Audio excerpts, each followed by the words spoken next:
여러분 정말 예수님 믿으니까 좋으시죠? 너무 좋잖아요. 그래서 우리가 늘 고백하는 거 정말 예수 믿기 너무 잘했다 이런 마음들 드시죠? 아마 그러실 거예요. 정말 예수님 안 믿었으면 어쩔 뻔했나 뭐 이런 생각도 드실 겁니다. 근데 오늘 제가 설교 제목을 뭐로 잡아봤냐면 예수 믿기 잘한 것 정말 맞나? 이렇게 한번 좀 잡아봤어요. 여러분 혹시 예수님 믿어서 너무 좋은데 그럼에도 불구하고 혹시 이런 생각 해본 적은 없으세요? 정말 예수 믿기 잘한 거 맞나? 이런 생각 혹시 해본 적 없으십니까? 예수 믿는 거 너무 좋지만 때로는 또 예수 믿는 것 때문에 힘들고 어려운 일도 또 막 생기죠. 그러다 보니까 가끔 이런 생각도 들 수도 있을 것 같아요. 정말 예수 믿기 잘한 거 이거 맞는 거야? 하는 생각이 들기도 하는 거죠. 처음 복음을 듣고 예수님에 대해서 막 나를 사랑하시는 그 주님에 대해서 설명을 듣고 설교를 들으면 복음을 들으면 그래 정말 예수님 믿으면 너무 좋겠다 해서 예수님을 믿기 시작을 했는데 막상 그 믿음의 길을 걷다 보면 그 길은 넓은 길이 아니라 좁은 길이고 자기 십자가를 지고 주님을 따라야 하는 그런 길이더라 하는 거죠. 이 악하고 음란한 세상 속에서 정말 예수님 제대로 믿고 말씀대로 살려고 몸부림치며 살다 보면 박해도 겸하여서 받을 수밖에 없는 그런 우리의 믿음의 걸음 속에서 때로는 정말 예수 믿기 잘한 거 맞나 하는 의구심이 들 때도 있지 않을까 하는 생각이 듭니다. 바로 오늘 히브리서의 배경이 그런 배경 속에서 쓰여졌어요. 자, 우리가 이제 오늘 이제 주일마다 또 새벽마다 이 히브리서 말씀을 11월 한 달 동안 계속해서 묵상을 할 텐데요. 이 히브리서는 왜 히브리서냐 할 때 히브리인들에게 보낸 편지이기 때문에 그래요. 여기서 말하는 히브리인들은 유대교를 믿는 그런 유대인이었는데 특별히 예수님을 믿고 개종을 한 그리스도인이 된 그런 유대인들을 특별히 지칭을 하는 거예요. 그러니까 예수님 믿고 너무 좋은 거죠. 예수님에 대해서 듣고 너무 좋아서 유대교인이었는데 개종을 한 거예요. 그래서 기독교인이 된 거예요. 예수 믿는 게 너무 좋았던 거죠. 하지만 개종한 순간부터 이들에게는 고난이 막 시작이 되는 거예요. 왜냐하면 나는 예수님 좋아서 개종했지만 내 주변은 전부 다 아직 뭐예요? 다 유대교인들이에요. 엄마 아빠도 유대교, 동생도 형제도 다 유대교, 친구도 유대교, 뭐 친척도 유대교, 집 밖에 나가면 다 온통 유대교를 믿는 사람들밖에 없는 거예요. 그러니까 그들이 볼 때 내가 개종한 것은 배신자예요, 배도자예요, 저 예수쟁이. 그러다 보니까 집에서도 따돌림을 당하고 자식 취급도 못 받고 그리고 배척을 막 당하는 거죠. 어디 가도 환영을 못 받는 거예요. 그러면서 재산도 물려받지 못하고 또 상거래도 하기가 어려웠어요. 저 예수쟁이한테는 물건도 팔지 마. 그리고 또 내가 어떤 상점을 하면 야 저기 예수 믿는 사람이니까 가서 물건도 사주지 마. 막 이러면서 상거래도 어려워지는 거예요. 그러다 보니까 정말 먹고 사는 것까지도 너무너무 힘들어지게 된 거죠. 심지어는 목숨을 잃기도 했어요. 돌에 맞기도 했어요. 여러분 초대교회 최초의 순교자가 누굽니까? 스데반이잖아요. 스데반이 돌에 맞아 죽었는데 누구한테 돌에 맞았어요? 유대교인들한테. 유대교인들한테 돌에 맞아 죽은 거예요. 그러니까 그 유대 사회에서 내가 개종을 했다라고 하는 것은요, 돌 맞아 죽을 수도 있는 그런 어려움이 있더라 하는 거죠. 뿐만 아니라 AD 64년부터 로마 제국이 기독교인들을 핍박을 하기 시작을 합니다. 여러분 잘 아는 그 악명 높은 네로 황제가 로마 대화재 사건의 책임을 누구한테 떠넘겼어요? 예수쟁이들 예수를 믿는 기독교인들이 불을 질렀다 이렇게 해가지고 그 기독교인들이요 사람들로부터 핍박을 당하기 시작을 하는 거예요. 대박해가 이루어지기 시작을 합니다. 그래서 예수 믿는 것 때문에 끌려가고 잡혀가고 매맞고 갇히고 심지어는 원형 경기장에 끌려가서 짐승의 밥이 되기도 하는 거죠. 사람들은 이 예수 믿는 사람들을 향하여서 조롱하듯이 이렇게 얘기합니다. 너희들 예수 믿은 거 일생일대의 실수야. 너희들 진짜 오판한 거야. 예수 믿어서 좋은 게가 뭐 있어? 도대체 예수 믿으면 뭐 구원받는다고 하더니 이게 구원이야? 지금 너희들 다 쫓겨났잖아. 재산 다 뺏겼잖아. 사람들이 죽어나가잖아. 이것이 어떻게 하나님의 축복이야? 그리고 예수님 다시 오신다며? 벌써 30년이나 지났어. 예수님은 도대체 언제 다시 오신다는 거야? 너희들 지금 다 속은 거야.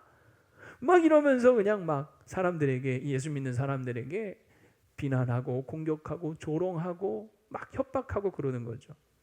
그러다 보니까 정말 이 개종한 히브리인들 중에 점점 그 마음속에 정말 예수 믿는 거 정말 잘한 건가? 괜히 믿는다고 했나? 내가 이렇게 고생하면서까지 예수를 믿어야 하나?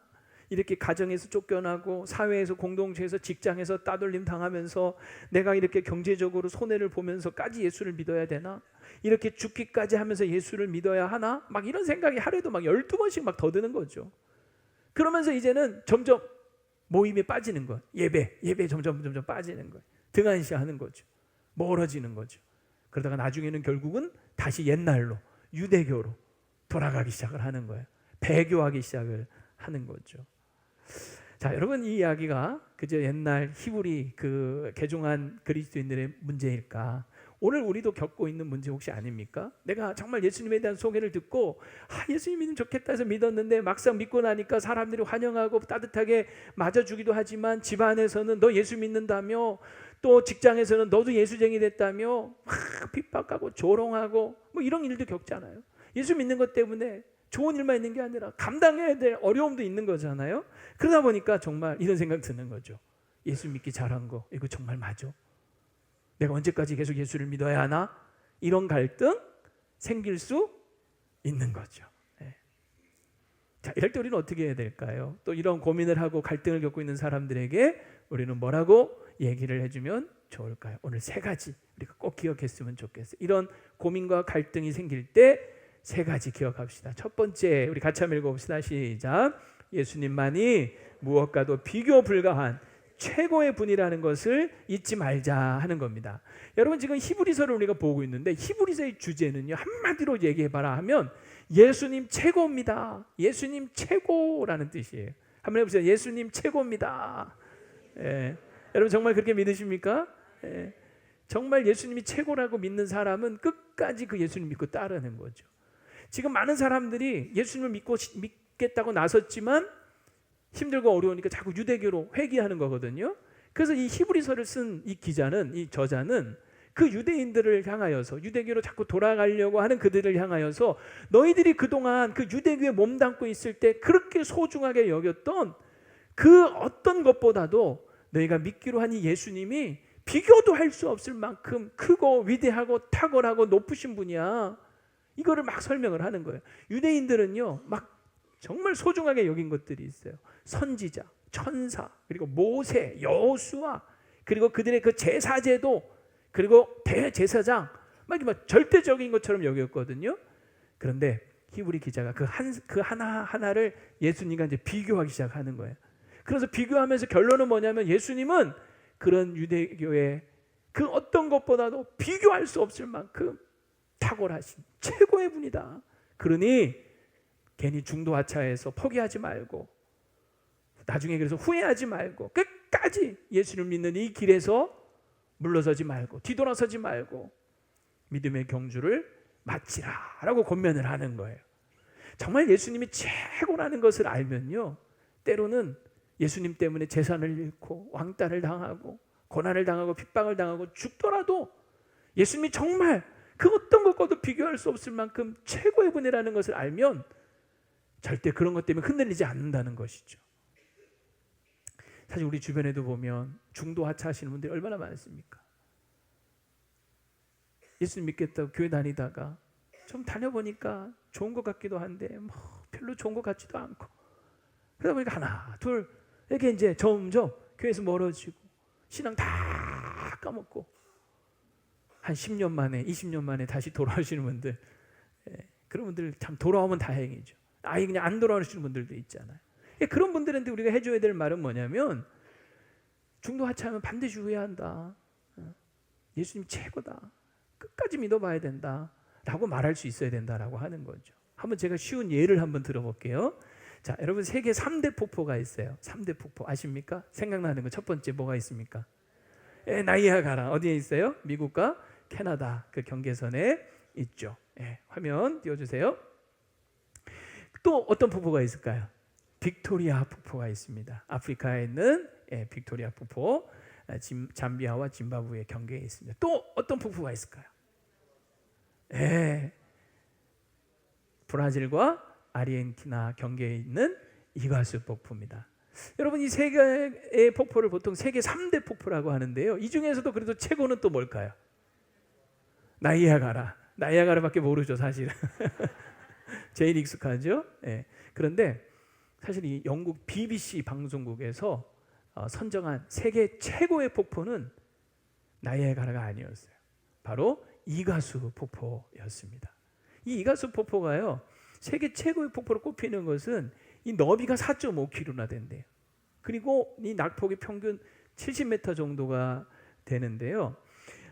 이 이과수 폭포를 예전에 미국의 루즈벨트 대통령이 방문을 한 적이 있답니다. 근데 그 루즈벨트 대통령이 그 영부인하고 같이 방문을 했는데 그 영부인이 이런 말을 했대. 이과수 폭포를 보고, 나이아가라 불쌍해서 어쩌냐. 자기 나라에 있는 그 나이아가라 얼마나 많이 자주 봤겠어요. 그런데 이과수를 한번 보고 나서, 야, 이거 나이아가라는 잽이 안 되는구나, 나이아가라 불쌍해서 어쩌나, 이런 말을 할 정도였다라고 합니다. 근데 이과수를 관망하는 전망대가 두 군데가 있대요. 브라질 쪽에서 그리고 아르헨티나 쪽에서. 이 브라질 쪽에서 보는 이 전망대는 폭포 아래에서 위를 이렇게 쳐다보는 건데, 폭포 가까이 철제 다리가 놓여 있어가지고요, 정말 폭포를 막 정면에서 다 감상을 할 수가 있대요. 코앞에서 폭포를 막 볼 수 있는 거죠. 그러니 그 쏟아지는 그 폭포의 그 물줄기에 정말 머리부터 발끝까지 완전히 그냥 다 흠뻑 물에 빠진 생쥐처럼 완전히 젖는데요. 그런데 그 시원한 폭포 속에 막 내 속에 있는 모든 이 체증들이 다 그냥 한순간에 사라지는 것 같은 그런 통쾌함을 막 거기 가면 느낄 수가 있다라고 하는 거예요. 혹시 이 자리에 가보신 분 계십니까? 또 이렇게 번데기 앞에 주름 잡고 사실 저는 안 가봤거든요. 다행히 안 계시네요. 그리고 여러분, 또 이 아르헨티나 쪽에서 보는 이 뷰도요, 기가 막히대요. 이 아르헨티나 쪽에서 보는 것은 폭포 위에서 아래를 쳐다보는 거예요. 그래서 폭포가 막 떨어지는 그 직전까지 또 다리가 쫙 이렇게 놓여 있어가지고 정말 폭포가 바로 코앞에서 떨어지는 그 어마어마한 물들이 쏟아져 내리는 것을 바로 목전에서 이렇게 바라보는 거죠. 그러니 막 정말 지축을 흔드는 굉음을 내면서 이 폭포물이 쏟아지는 것을, 그걸 보면서 전율을 느끼는 거죠. 그러니까 여러분, 이과수 폭포는 뭐 어느 쪽에서 보든지 그 엄청난 장관 앞에 서면 다들 그냥 막 감탄, 감격 할 수밖에 없는 거죠. 브라질 말로 뭐라고 할까요? 이럴 때 따봉 하는 거예요. 따봉. 따봉이 뭐예요? 최고라는 뜻이죠. 정말 세계 최고의 폭포라고 하는 거죠. 여러분 어떻습니까? 한번 가보고 싶지 않습니까? 야, 내 평생 한번 저기 꼭 가보고 싶다는 마음이 막 드시죠? 정말 한번 가보고 싶어요. 하지만 마음이 있어도 쉽지는 않을 거예요. 왜? 너무 멀죠, 일단. 지구 반대편까지. 비행기로도 막 10시간 이상 가야 될 거 아니에요. 경비는 또 얼마나 많이 들겠으며, 거기까지 가는데 시간과 그리고 그 고생하면서 가는 거예요. 근데 여러분, 정말 만약 정말 갈 수만 있다면, 그래서 그 폭포를 정말 보고 나면 어떤 마음이 들까요? 후회할까요? 야, 내가 고작 이런 걸 보려고 여기까지 이렇게 고생하면서 왔단 말인가? 이런 마음 들까요? 안 가봐서 모르십니까? 상상이 안 되십니까? 아마 그 장관 앞에 딱 서면, 그 세계 최고의 폭포 앞에 딱 서면 정말 지금까지 거기까지 오는 동안 그 고생하고 했던 모든 것은 생각도 하나도 안 날 거예요. 압도당하면서 와, 정말 오길 잘했다. 여러분 그런 생각 들지 않겠어요? 그리고 평생 막 자기가 그 보고 온 거 막 자랑하겠죠. 나 이과수 보고 온 여자야 막 이러면서. 이과수 폭포 봤어? 안 봤으면 말을 하지 마. 막 이러면서 여러분 엄청 자랑할 거 아닙니까? 물론 가는 도중에 힘드니까, 너무 머니까 막 도착하기 전까지, 가기 전까지는 별별 막 생각이 다 들겠죠.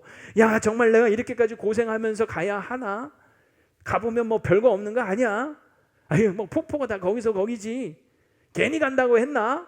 막 몇 번씩 포기하고 싶기도 하고 중간에 돌아가고 싶은 생각도 들지 않겠어요?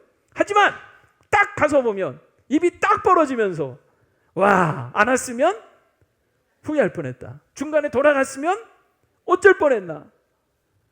야 진짜 끝까지 와서 보길 잘했다 하는 생각 들지 않겠느냐 하는 거예요. 그 세계 최고의 폭포를 보고 와서 후회할 사람이 누가 있겠느냐 하는 거죠.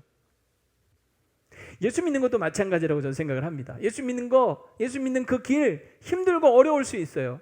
하지만 이 세상 그 어떤 것과도 비교할 수 없는 최고의 예수님을 믿고 따르는 그 길에 절대로 후회할 일은 없을 줄로 믿습니다. 오히려 힘들다고 중간에 포기하고 돌아서면 그때 후회하는 거예요.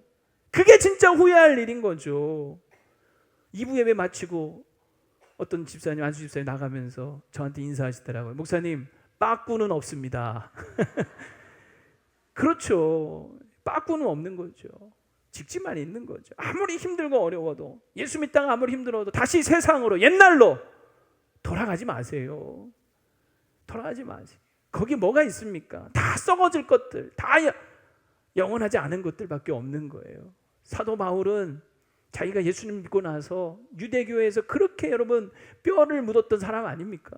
뼛속까지 유대인이잖아요. 히브리인 중에 히브리인이잖아요.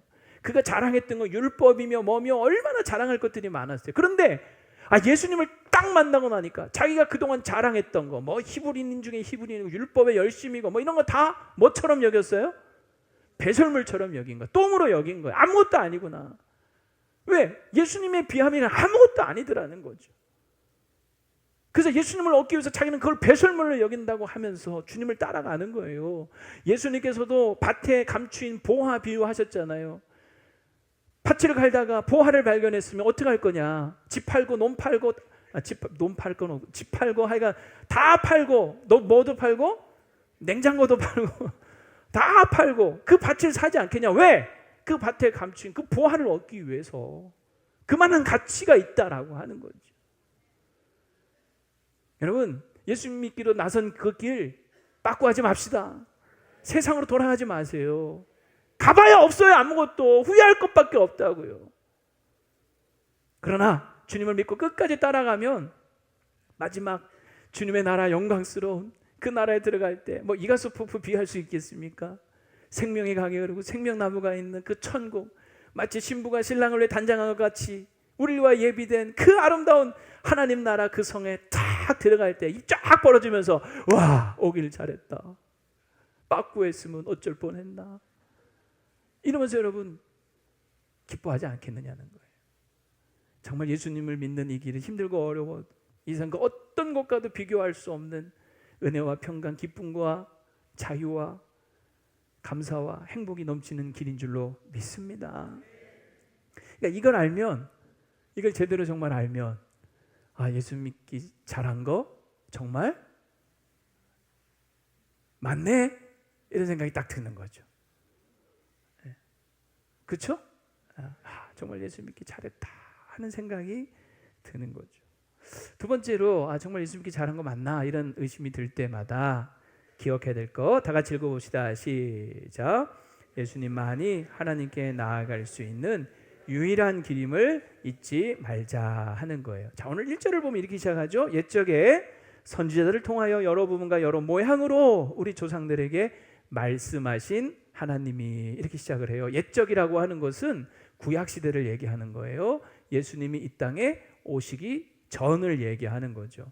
예수님이 이 땅에 오시기 전에는 하나님은 우리 인간에게 선지자를 통하여서 말씀을 하셨다라고 하는 거예요. 그러니까 이 선지자는 이 유대교에 있어서는요, 이 선지자들은 막 대단한 존재예요. 왜냐하면 하나님이 특별히 선택하신 사람들, 그래서 하나님께서 이들에게 말씀을 주시는 거죠. 꿈과 환상과 계시와 또 직접 현현하고 나타나셔서 이 선지자들에게 말씀을 주시는 거야. 그러면 이 선지자는 그 말씀을 받아서 하나님의 말씀을 막 대언하는 거야. 하나님이 이르시되, 하나님이 가라사대. 와, 그러니까 막 하나님과 통하는 사람이잖아요. 그러니까 막 선지자 하면 막 껌뻑 다 죽는 거예요. 마치 하나님을 만나는 것처럼, 하나님을 대면하는 것처럼 그렇게 막 하나님의 말씀을 듣는 거죠. 근데 사실 이 선지자는 역할이 뭐냐면 하나님의 말씀을 전함으로 백성들을 회개하고 하나님께로 돌아가도록, 하나님께 갈 수 있도록 안내를 해주는 그런 역할을 했던 거죠. 자, 그런데 2절을 여러분 보세요. 자, 2절 시작. 이 모든 날 마지막에는 아들을 통하여 우리에게 말씀하셨으니. 자, 여기까지 보겠습니다. 이 모든 날 마지막에는, 이 마지막 때는 즉 예수님이 이 땅에 오신 때부터가 사실은 종말이 시작이 된 거예요. 그러니까 예수님이 이 땅에 육신을 입고 오실 때부터 이미 종말인 거예요. 종말. 그래서 그 마지막 때, 우리 지금 마지막 때를 살고 있는 거예요. 근데 그때는 하나님이 선지자들을 통하여 말씀하시는 게 아니라 누구를 통하여? 아들을 통하여 우리에게 말씀하신다는 거죠. 자, 여기서 말하는 아들은 누굴까요? 예수님을 얘기하는 거죠. 그러니까 예수님은 하나님의 아들이세요. 하나님의 아들이시라는 것은 예수님도 곧 누구시다? 하나님이시라는 거예요. 개의 아들은 개, 사람의 아들은 사람, 하나님의 아들은 하나님. 본질이 똑같다는 거죠. 다시 말하면 예수님은 하나님의 아들로 본질이 하나님과 똑같아요. 그래서 예수님이 나를 본 자는 곧 누구를 봤다? 아버지를 봤다, 하나님을 봤다라고 이야기를 하시지 않습니까? 그분은 만유의 상속자이시고 천지를 다 창조하신 분이에요. 그게 2절 내용이에요. 예수님은 하나님으로서 이 모든 만유를 다 가지고 계신 분이시고 지으신 분이에요. 무엇보다 중요한 건 3절에 보니까 이는 하나님의 영광의 광채시요 그 본체의 형상이시라. 예수님의 그 영광은 하나님의 영광의 광채시고 하나님과 그 본체가 같은 본체의 형상이다. 하나님의 본체와 동등하다 하는 그런 얘기죠. 다시 말하면 예수님은 곧 누구다?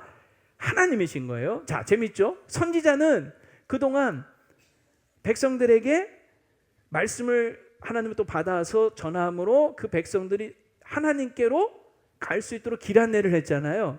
그런데 예수님은 그 하나님이신 예수님은 직접 이 땅에 오셔서 길이 되어 주신 거예요. 다르죠. 선지자는, 구약의 선지자는 계속해서 예언을 했어요. 메시아가 올 거다, 그리스도가 올 거다, 세상을 구원할 거다. 그런데 그 선지자가 계속 예언한 그 메시아가 오셨어요. 그분이 누굽니까? 예수님이에요. 그러니까 선지자가 계속 달을 가리켜서, 달을, 손가락, 저기가 달이야, 저기가 달이야, 저기가 달이야. 근데 정말 달이 딱 나타났을 때 이제 뭘 봐야 돼요? 달을 가리키는 손가락을 봐야 됩니까? 손이 가리키는 달을 봐야 합니까? 어렵지 않죠? 네. 손가락이 아니라 달을 봐야 되는 거죠. 그러니까 이제 더 이상 선지자를 통해서 하나님께 나아가는 게 아니라 예수님, 구약에 예언된 그 예수님이 하나님으로서 직접 오셨기 때문에 이제는 우리가 예수님을 통해서 하나님께 직접 나아갈 수 있게 된 거예요. 선지자는 길을 안내했어요. 이쪽으로 가면 길이 있습니다. 근데 예수님은 길이에요. 길 자체예요. 그래서 예수님을 따라가면 하나님께로 나아가는 거죠. 천국에 가는 거죠. 선지자들은 진리에 대해서 가르치고 설명했어요. 진리는 이겁니다. 근데 예수님은 진리 자체이신 거예요. 그래서 그 진리를 알 때 자유를 주시는 거예요. 죄에서 자유케 하시고 모든 심판으로부터 멸망으로 자유케 하시는 거죠. 선지자는 생명을 얻는 방법을 가르쳐 줬어요. 이렇게 하면 삽니다. 근데 예수님은 생명 자체로 오셔서 우리에게, 믿는 자들에게 생명을 주시는 거예요. 그것도 영원한 생명을 주시는 거예요. 예수님은 길이고 진리고 생명이신 거예요. 요한복음 14장 6절 같이 한번 읽어보겠습니다. 시작.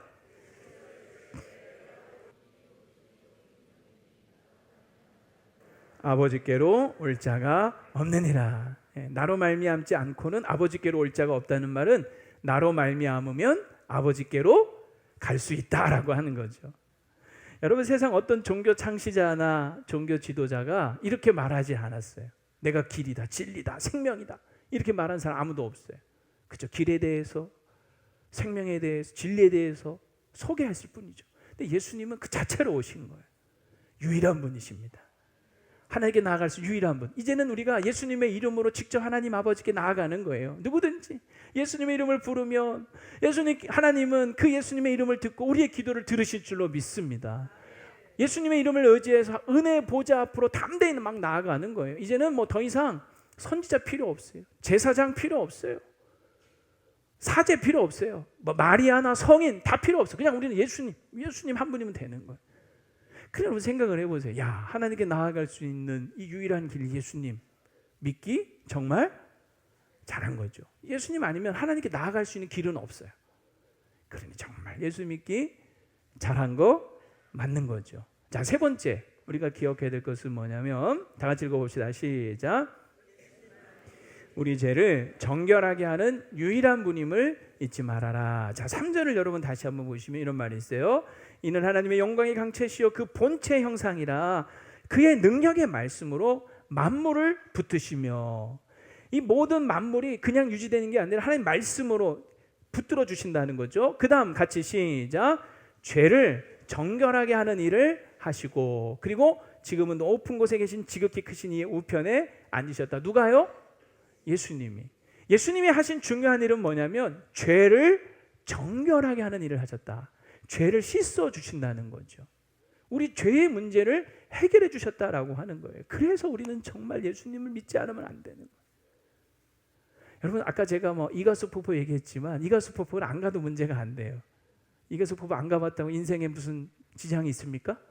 물론 기회가 돼서 가보면 참 좋겠지만 안 간다고 해서 여러분 인생의 삶에 조금도 문제가 되지 않아요. 괜찮아요. 안 봐도, 안 가봐도. 그러나 예수님을 믿고 안 믿고는 이거 완전히 다른 거예요. 안 믿어도 괜찮지 않아요. 안 믿으면 안 괜찮아요. 큰일 나요. 이건 살고 죽고의 문제, 영원히 사느냐 영원히 죽느냐의 문제, 천국이냐 지옥이냐의 문제. 안 믿으면요 하나도 안 괜찮아요. 안 믿어도 괜찮겠지 절대 그렇지 않아요. 그래서 반드시 믿어야 합니다. 여러분, 죄라고 하는 것은 반드시 대가를 치르게 되어 있습니다. 맞습니까? 맞죠? 그래서 함부로 죄를 못 짓는 거잖아요. 죄는 다 대가를 치러. 그런데 이 세상에서는 가끔 죄를 짓고도 안 들켜. 그래가지고 죄값을 안 치를 때가 있어. 그렇다고 안심할 수 없는 게 죽더라도 그 죄값은 치르게 돼 있어요. 하나님 앞에 딱 서면 하나님이 다 알고 계셔요. 낱낱이 알고 계셔. 내가 까먹은 죄까지 다 기억하고 계셔. 그래서 하나님 심판대에 서면요 이 죄 문제가 가장 큰 문제가 되는 거예요. 그래서 만약 이 문제가 해결되지 않고 그냥 하나님 앞에 서면요 내가 지은 죄대로 다 죄값을 치러야 돼. 심판을 받고 그리고 지옥에 떨어져야만 하는 것이죠. 그래서 반드시 그 전에, 죽기 전에, 하나님 심판대 앞에 서기 전에 이 죄 문제를 해결하고 죽어야 돼요. 다시 말하면 죽기 전에 우리의 죄를 정결하게 하시는 예수님을 믿어야 하는 거예요. 그래서 그렇게 죄의 정결을 받고 주님 심판대 앞에 딱 서면 그 우편에 계시는 예수님께서 아버지, 저는 예수를 믿는 자입니다. 저를 믿는 자입니다. 제가 다 저의 죄를 대신하여 십자가에 죽었습니다. 죄사함을 받게 되는, 그래서 더 이상 죄 때문에 심판을 받지 않아요. 지옥에 떨어지지 않는 거죠. 그리고 영원한 하나님 나라에서, 천국에서 영원히 살 수 있게 되는 겁니다. 그러니 여러분, 반드시 죄 문제가 해결돼야 되는 거예요. 그래서 죽기 전에 꼭 여러분 예수님 믿고 죽으셔야 합니다. 나중에 심판대 앞에서 어떻게 그 죄값을 다 감당하시겠어요? 그 죄값 어떻게 다 여러분 스스로 다 감당하시겠냐고요. 예수님 바로 여러분의 죄를 다 해결해 주실 수 있는 분이에요. 그래서 우리 예수님을 떠날 수가 없는 거예요. 어떤 기독교 재단의 대학교에서 있었던 일이라고 합니다. 그러니까 기독교 재단이다 보니까 그 학교 입학하는 학생들은 무조건 다 채플, 예배를 드려야 돼. 그리고 기독교 개론을 필수 과목으로 이수를 해야 되는 거죠. 한 번은 학생들이 학교에 이제 학교 당국에 이제 건의를 한 거예요. 항의를 한 거예요. 우리가 뭐 다 예수 믿는 사람도 아니고 우리는 그저 이 학교가 좋아서 온 것뿐인데 왜 우리가 이렇게 다 의무적으로 기독교 개론을 배우고 예배 채플을 참석해야 합니까? 이거 선택 과목으로 바꿔주십시오 하고 이제 건의를 한 거죠. 근데 학교에서 논의한 끝에 이거는 허락할 수가 없다. 왜? 이 학교가 세워진 기본 정신이 기독교 기본 정신인데 예배를 또 기독교 개론을 안 가르칠 수는 없다. 그때 이제 학생들이 또다시 건의를 한 거예요. 그러면 기독교만 가르치는 건 이거 불공평한 거 아니냐. 다른 종교도 가르쳐 주십시오. 이런 거예요. 그래서 이제 학교에서 생각을 해보니까 그래, 그건 말이 되겠다 해서 다른 종교도 이제 가르쳐 주기로 했답니다. 그래서 이제 그 학교 교수님들 중에 몇몇 분들이 이제 종교를 하나씩 맡아서 이제 공부를 해서 가르쳐 주기로 한 거죠. 근데 그 중에 한 교수님이 자기는 당연히 크리스찬이지만 어쨌든 이제 불교를 맡은 거예요. 불교를 가르치긴 했는데 이제 정확히 모르잖아요. 그래서 이분이 이제 그래도 내가 학자의 이 교수의 양심상 대충 가르칠 수는 없고 한번 제대로 가르쳐야 되겠다 해서 열심히 이제 공부를 하기 시작을 한 거예요.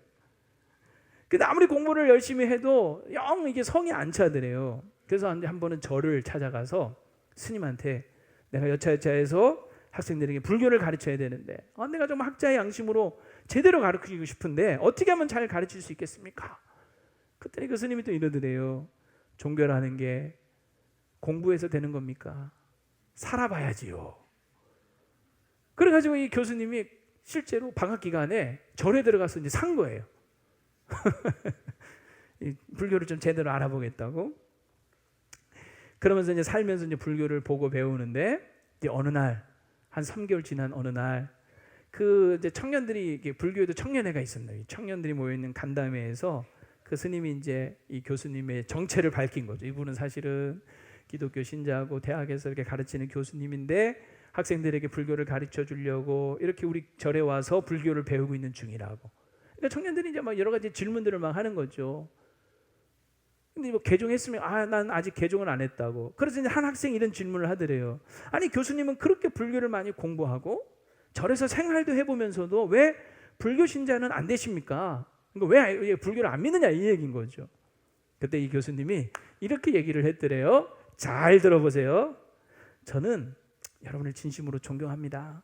여러분은 정말 여러분이 최선을 다하면 구원을 받을 수 있다고 믿고 그렇게 열심히 노력하고 있는 거 참 존경스럽습니다. 그러나 저는 그렇게 못합니다. 저는 도라만 쓰면 또 죄 짓는 놈입니다. 이렇게 계속 죄를 짓는 놈이라 저는 제 죄를 용서해 주시는 예수님을 떠날 수가 없습니다. 야, 이게요 참 기가 막힌 정답인 것 같아요. 내 노력으로 내가 죄에서 완전히 해결될 수 있나요?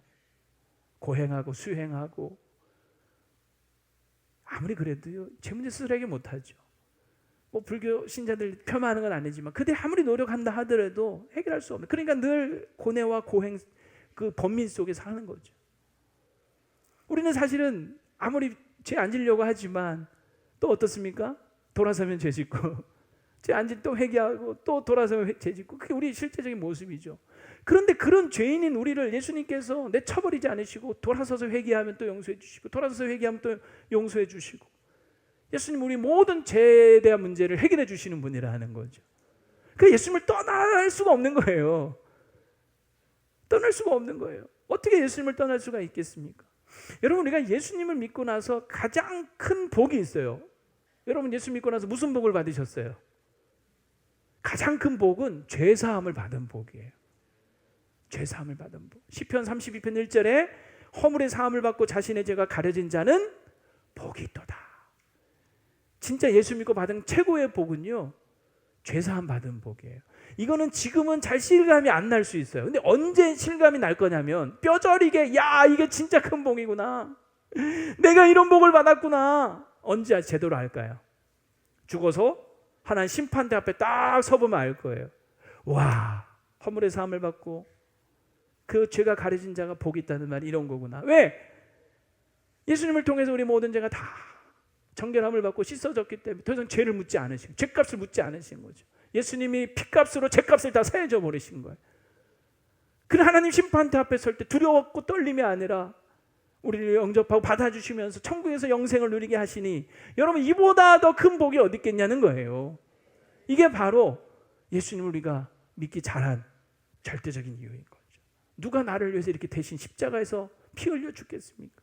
사실 나를 위해 누가 피 뽑아 주기만 해도, 헌혈만 해줘도요 너무너무 고맙잖아요. 장기 하나 이식해줘도요 평생 은인으로 생각할 거잖아요. 예수님은 그 정도가 아닌 거죠. 그저 피 좀 뽑아주신 게 아니라 자신의 모든 피를 다 쏟아주시고, 장기 하나 빼주신 게 아니라 자신의 목숨, 자신의 몸을 우리를 위해 다 내어주시지 않았습니까? 그만큼 우리를 사랑하셨다는 증거 아닙니까? 그러니까 이거를 알면 예수 믿기 잘한 거 정말 맞나? 하는 질문에 정말 맞아 하는 생각이 드는 거죠. 예수 믿기 잘한 거 정말 맞는 거죠. 말씀을 이제 정리하려고 합니다. 이가수 폭포가 세계 최고다 아무리 설명을 해도 안 가보면 솔직히 실감이 안 날 수 있을 거예요. 그러나 실제로 가보면 왜 사람들이 세계 최고라고 하는지 뭐 더 이상 구구절절 설명이 필요 없는 거죠. 예수님을 믿는 것도 마찬가지입니다. 아무리 뭐 설명을 해도 내가 직접 경험해보지 않으면 잘 모를 수 있어요. 그래서 자꾸 조금만 힘들어도 예수 믿기 잘한 거 정말 맞나? 하는 이런 회의와 의심이 드는 거예요. 그래서 정말 부탁드리고 싶은 거는 정말 끝까지 한번 가봐야 되지 않겠냐. 내가 그걸 경험하고 알 때까지 중간에 포기하지 말고 끝까지 가봐야 되지 않겠냐. 이렇게 말씀드리고 싶은 거죠. 정말 그 은혜를 알면요, 야, 정말 예수 믿기 정말 잘했다. 안 믿었으면 큰일 날 뻔했다. 중간에 포기했으면 어쩔 뻔했나. 이렇게 말할 수밖에 없게 될 줄로 믿습니다. 그 사실을 여러분 알 때까지 좀 힘들어도 예수 믿어도 별로 뭐 좋은 것도 없고 그래도요, 그냥 때려치지 말고 빠꾸하지 마시고 끝까지 한번 가봐야 되지 않겠어요? 꼭 끝까지 한번 가봅시다. 그 맛봐야 아는 거죠. 와, 정말 이런 거구나. 그 폭포수 앞에 직접 가봐야 아는 거죠. 마지막으로 팁 하나 드릴게요. 이가수 폭포는 정말 한번 가보고 싶어도, 간절히 보고 싶어도 가보기 어려울 수 있잖아요. 왜? 너무 멀고 돈도 많이 들고. 근데 예수님께 가는 길은 어렵지 않아요. 왜냐하면 예수님이 우리한테 찾아오셨어요. 희소식이죠. 정말 애쓰고 노력하고 막 어떻게 해서라도 막 가려고 몸부림쳐야 가는 게 아니라 예수님이 우리 곁에 오셨어요. 그리고 우리를 초대하세요. 목마른 자들아 다 내게로 와라. 돈 없는 자도 와라. 와서 돈 없이 값없이 와서 포도주와 젖을 사라. 우리를 막 초대하시는 거예요. 그리고 뭐라고 이사야서 55장 3절에 보면 뭐라고 얘기하냐면, 너희는 귀를 기울이고 내게 와와 들으라. 그리하면 너희 영혼이 살리라. 내가 너희를 위하여 영원한 언약을 맺으리니 곧 다윗에게 허락한 확실한 은혜이니라. 주님께 나아가 우리 영혼이 살고 확실한 은혜. 저는 이 은혜를 폭포수 같은 은혜라고 표현하고 싶어요. 이가수 폭포수에 쏟아지는 그거보다 훨씬 더 강력한 풍성한 하나님의 은혜의 폭포수가 확실하게 우리 가운데 임할 줄로 믿습니다. 그래 여러분, 중간에 포기하지 맙시다. 예수 믿다 힘들다고 중간에 포기하지 맙시다. 끝까지 가봅시다. 끝까지 가봅시다. 끝까지. 어디까지? 천국에 갈 때까지. 그 천국의 영광, 우리 주님 만나봐야 될 거 아니에요. 예수님 만나봐야 될 거 아니에요. 하나님 만나봐야 될 거 아니에요. 천국이 정말 있는지 가서 확인해봐야 될 거 아니에요. 끝까지 중간에 포기하지 마시고 끝까지 예수님 잘 믿는 저와 여러분 되기를 주의 말씀으로 축원합니다.